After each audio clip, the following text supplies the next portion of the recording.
The Eminence in Shadow episode 16, and I am actually recording this for a second time because the first time I recorded it, I think I recorded with the wrong microphone, so hopefully this time it can sound a little bit better. Not that you heard the first time, but yeah, the first time, unfortunately, it was not very good. So, like I said, hopefully this sounds a little bit better. So, yeah, really great episode. Another great episode. If I'm being honest, I keep being surprised by the Eminence in Shadow anime because episode by episode, the quality of the anime and the episodes keeps getting better. It doesn't go bad. I mean, like I said already, it either maintains the quality or even steps it up a little bit. And this was the case for this episode because it stepped it up a little bit in terms of everything, if we're being honest. So many things happen, so many actions, so many tense moments, so many good moments. So yeah, the Eminence in Shadow, I gotta give it to them because I actually didn't expect 3 4 months when watching it for the first time that it was going to maintain the quality that it started with. I mean, to be honest, I didn't even think it was going to be a good anime or I should say a great anime. I thought it was going to be, just your normal good anime, but it has been even better than that. So I wouldn't be surprised if this is one of those animes that is really popular. I haven't been paying attention too much to exactly what is happening surrounding the Eminence in Shadow anime, but like I said already, I wouldn't be surprised if it's popular, if people are talking about it, because it is actually a really good anime. So yeah. Now getting straight into what happened in the episode, into the review, well, a lot of things happened. So hopefully I can remember the most important things. So I guess I should start talking about Oriana, because in the last episode I was speculating if she actually, stabbed her fiance, or if she was framed, or if she did it in an act of revenge or something like that. And going by what happened in this episode, I would almost assuredly say that she didn't actually do it. I mean, the episode almost implied that she didn't do it because even at the end of the episode, when she sliced somebody up, she was being all sorry. She was saying that she didn't hit his vital spots. So, yeah, she doesn't seem to be that type of person to want to stab her fiance just because she's in a bit of rage. And maybe if she did actually do it, maybe there was a good reason for doing it.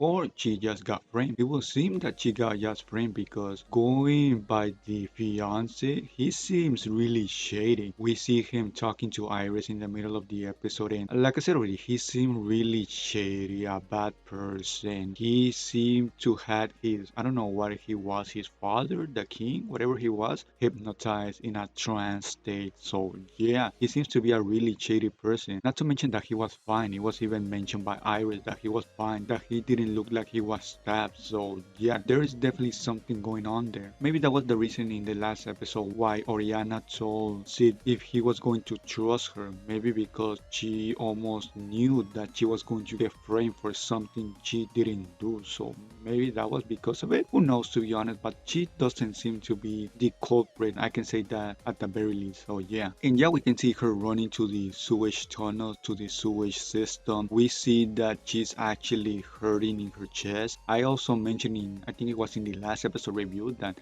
we haven't heard that much about her thing that appeared in her chest like 4 or 5 episodes ago. It was like a red marking, like a red curse, and we hadn't, learned that much about it. And we still don't know that much about it, but Beta had a reaction when she heard that she had some sort of pain in her chest. And yeah, I mean, she's hurting. It seems to be something bad, so who knows what will happen with that. And also, Sid mentions that he's probably going to rescue her. I mean, he doesn't exactly say it, but he's saying that he doesn't want to go to have a new patron because it will be tiresome and he doesn't want to do it. So yeah, he's almost implying that maybe he's going to rescue her because she's an actual useful, I guess you can say, tool, because I guess that is how Sid sees her as. So yeah, maybe he will actually save her because she's actually a useful person for him. So we will see if that happens. But I guess the main part, the main theme, the main attraction of the episode was that of the Bushin Festival. We see how the average young man, or the Mundane Man, I don't even know what it's called anymore, but we see him take part in the tournament in so many fights in this episode, which is actually really good. It's actually really exciting because I was scared that he was not going to be participating in a lot of fights, or I should say not being in the screen for so many of those fights. But no, that was not actually the case because I think in this same episode he fought 2 times or 3 times, something like that. So yeah, that is actually really surprising because one would think that this type of fights are not shown, but no, it was actually all the opposite. We see how Quinton and how Annerose are having a dialogue, speculating about this mysterious man's power. And I have to say, Annerose is actually a really exciting character. She's really wild, she's really funny, she's really cringe in some ways. So I gotta give it to the anime. I mean, they made Annerose a side character, an actually enjoyable character, an actually funny character. She shows so many emotions in this episode. She shows some cringe moments, some funny moments, some her being mad moments. So yeah, so many emotions from her, so many reactions from her. Pretty surprised at her. Actually a really good character as of now. And yeah, there's still more to come from her. And we actually saw how Mundane Man defeated Goldoh, whatever his name is, by, I think it was by sneezing or something like that, and the previous guy by snapping his neck, cracking his neck. And yeah, we see how Annerose is wondering how he did it, and she has the right, I guess you can say, foundation on how he